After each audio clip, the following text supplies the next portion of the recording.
Hello and welcome to the Carlin Lynch Activity Center here at Dartmouth High School. We are ready to go with a great set of action today as the Dartmouth Indians take on the Bridgewater Raynham Trojans in this Dartmouth High School volleyball matchup. I am James Wilkins and we are ready to bring you the action here from DCTV. 23-18, so Dartmouth just points away here from closing out this first game with a win. Viveros sets it up, and that one's into the net for Barthmas, 23-19. This is what you don't want to see. You don't want to lose the opportunities that you've got early if you're Dartmouth. You got a chance here to step on the gas pedal. You're up by a few points, and Barthmas right on cue with the nice spike over the net. The attempt to block went unanswered, and the ball is in, and it's game point here for the Dartmouth Indians. Barthmas with the serve over, and that one doesn't get over. And that's gonna do it in game number one. Dartmouth takes a 25-19 lead in this best of 5 matchup. Possession number 31, Ciara Sharon, who's a senior captain for this Bridgewater Raynham Trojan team, just gets it over. Oh, a nice diving try by Viveros to try to get the dig there, but to no avail as the ball falls under the net. Bridgewater Raynham takes the 10-8 lead. Nice dig by Crane there.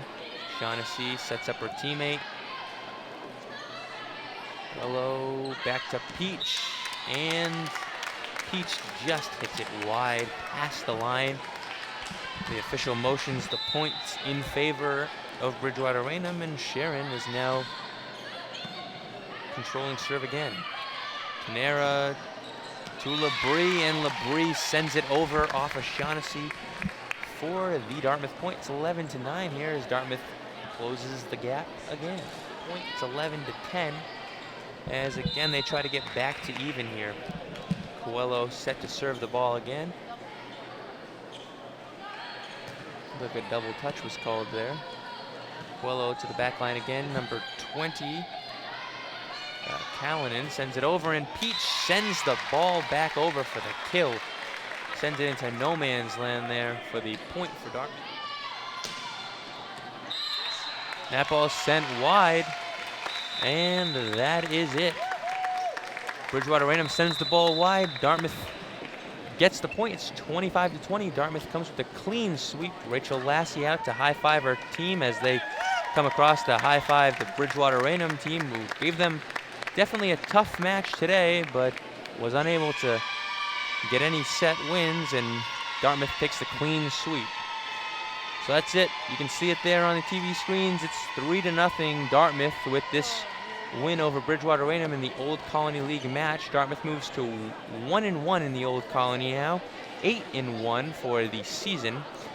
The loss is going to drop Bridgewater Raynham to 4-4 and 0-2 in the league. Hello everybody and welcome to the Carlin Lynch Activity Center here at Dartmouth High School. I'm James Wilkins here bringing you the action in this 2015 MIAA Girls Volleyball South Division II quarterfinal match between the Dartmouth High School Lady Indians and the Cardinals of Cardinal Spellman High School. A good job by the Lady Cardinals sticking with this Dartmouth team. Looked for a time there like Dartmouth might be able to bust the game open again here. They had a 12-8 lead, their biggest lead of this game. Lady Cardinal chipped away, and they're back knotted up at 18 now. Crane to Canera to Crane. She almost gets it in. Canera again setting it up, this time to Barthmas. And Barthmas pushes it over. A nice play again by Skylar Barthmas. Barthmas with another nice dig there. Crane gets it over, and it's another point for the Lady Indians. Skylar Barthmas with another exceptional play here. We'll take a second look. And Crane with the finisher there to get the point. It's now 23-18. Dartmouth still in the lead. Emma Sexton on the serve. Crane trying to push that one back over. And Catherine Correll with another kill as she's trying to will her team back here.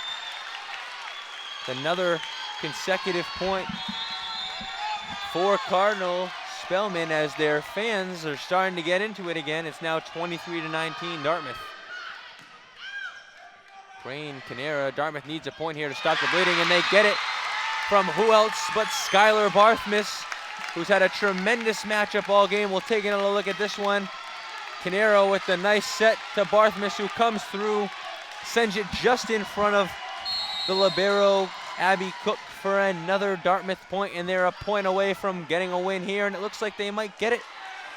The Cardinal are able to get the ball over. Barthmas with a nice play off a nice save by Coelho. There's Canera and Barthmas. And this one drops in front of number 11, Emma Sexton, and the Dartmouth Lady Indians win the match 3-0 with a 25-19 win in game number 3. Dartmouth taking this match, of course, 3-0 in the best-of-5 quarterfinal. They're set up to move on to the MIAA Girls Volleyball South Division II semifinal, where they'll await the winner of Dennis Yarmouth and Greater New Bedford. The Lady Indians excited here. Coach Rachel Lassie excited. And the place is going crazy for the Lady Indians as they now move on to the semifinals here of Division II Girls Volleyball in the MIAA. Thanks for watching, ladies and gentlemen. I'm James Wilkins with the call on DCTV.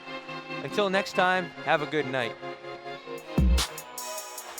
Hello and welcome to Dartmouth Memorial Stadium here on this beautiful Wednesday afternoon as we're ready to get underway for some girls lacrosse. I'm James Wilkins bringing you the call as the Bridgewater Raynham Trojans have entered into Dartmouth to face the Dartmouth Indians, both teams starting off the season at 1-1, entering this league matchup, their first league battle of the year. And as you can see, the players have taken the field, getting ready for the opening cross. Of course, lacrosse, a different game from a lot of sports, more similar to hockey, where players can go behind the opposing net, try to get different angles, as that's a nice pass fired in, but the shot is saved.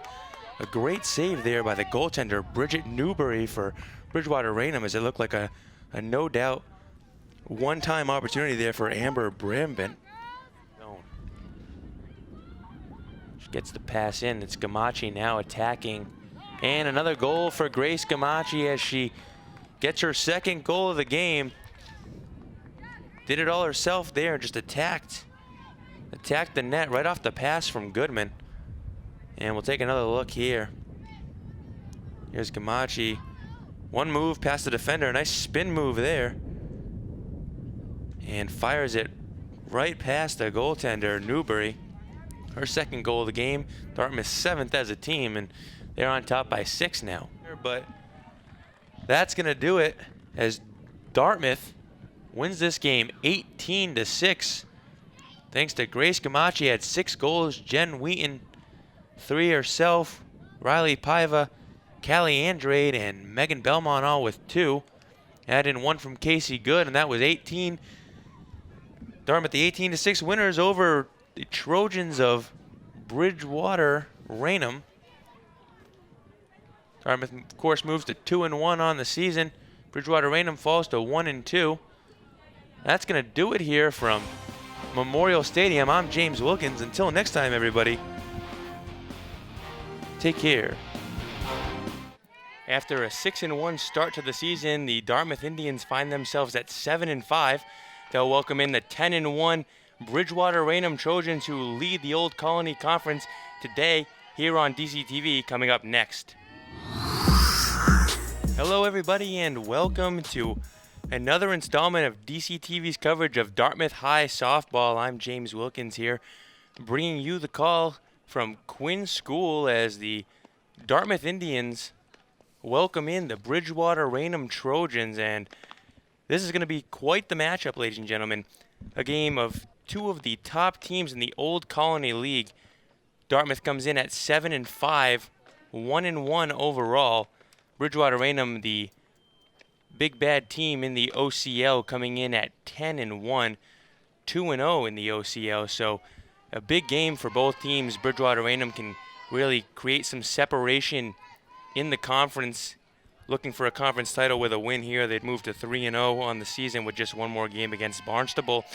And Dartmouth has a chance to close the gap a little bit on Bridgewater Raynham, so we'll see what happens. Things are ready to get underway here as the first batter, Stacy Karatsky, has stepped into the box. She'll battle Lulu Mayo, the top pitcher for Dartmouth, and Mayo's first pitch misses high for a ball. So again, this Indians team, as we mentioned, heading into this game, 7-5 on the season. Started out 6-1, all things looking really good, and then Coach Argan said some things have just kind of stalled. Pitching stalled a little bit, hitting stalled, as this one's hit way out of here. A home run for Michaela Colleran as she finally times up the Mayo offering and sends that one way out in left center field. A 2-run homer, and that's going to put the Trojans on top by a score of 2-0. So a nice. The Indians have almost batted around in this inning. Kelsey D'Souza started it all off with a leadoff triple. And Rainville sends this one, looked like it was going to be in the dirt, and she just golfed it out into center field past the shortstop right out for another run scored for the Indians. Give Rainville an RBI and a single. And it's now 7-5 as the wheels have started to fall off the bus here for the Trojans. And the Indians have started to right the ship a little bit. As we get set for the top of the 5th inning here on DCTV. It's been a wild one the last half inning as the Indians have drawn to within just 1 run after the Trojans came out and scored 7 runs in the first 2 innings of the game, then silenced the last 2 half innings by Lulu Mayo on the mound, and then her Indians teammates doing some work in the bottom half of the 4th, scoring 6 runs to make it now 7-6. And the first pitch is hit way deep and back and out of here. A home run for Hannah Rideout, the shortstop. And just like that, the Trojans are back on top by 2. Not what the Indians wanted, coming off of a 6-run bottom of the 4th. Lulu Mayo on the first pitch gives up a no-doubt home run to Hannah Rideout, the second home run hit today by the Trojans. Silva moves up to second base, and that brings up Jenna Rainville, who had a big hit in the 4th inning, and she sends this one deep out. It's going to be way out of here. Another big-time home run, this time one for the Indians, as Jenna Rainville goes to the deepest part of the ballpark and hits an absolute bullet out of here. 2-run homer, and it's now 11-8. We'll take another look at the at-bat here as Rainville, first pitch she sees from Sorrenti. And you can see right off the bat the ball, high exit velocity, and it just goes sailing out, clears the fence by a lot, ladies and gentlemen. A big, big home run, matching her counterpart behind the plate, Colleran, who had a monster shot in the 1st inning, and that one maybe even farther from Rainville. And it's now 11-8 as the Indians pull a little bit closer here. And so now there are 2 outs in the bottom of the 7th, and the final hope for the Indians is Jess Lacombe as they're down 7 runs, and Natalie Sorrenti looking to get the complete game victory. As things stand right now, Sorrenti would be in line for the W. The loss would be given to Lulu Mayo. A high-scoring game. 15-8, a lot of offense, a lot of tough plays for the defense all day long, and Lacombe hits this one down the 3rd base line. Another nice play made by Murphy, a fitting way to end the game as Allie Murphy makes the final out, and she has made a ton of them all day, hit the grand slam last half inning to really put the game out of reach, and the 2 teams meet at home plate to shake hands. That's going to do it here from Quinn School, 15-8. Bridgewater Raynham on top of Dartmouth, and Bridgewater Raynham moves to 3-0 in the OCL now. Dartmouth drops to 1-2 in the OCL. They drop to 7-6 overall, and the Trojans up their record to 11-1. From everyone here at DCTV, from the cameramen to the guys in the truck, I'm James Wilkins saying so long, everybody.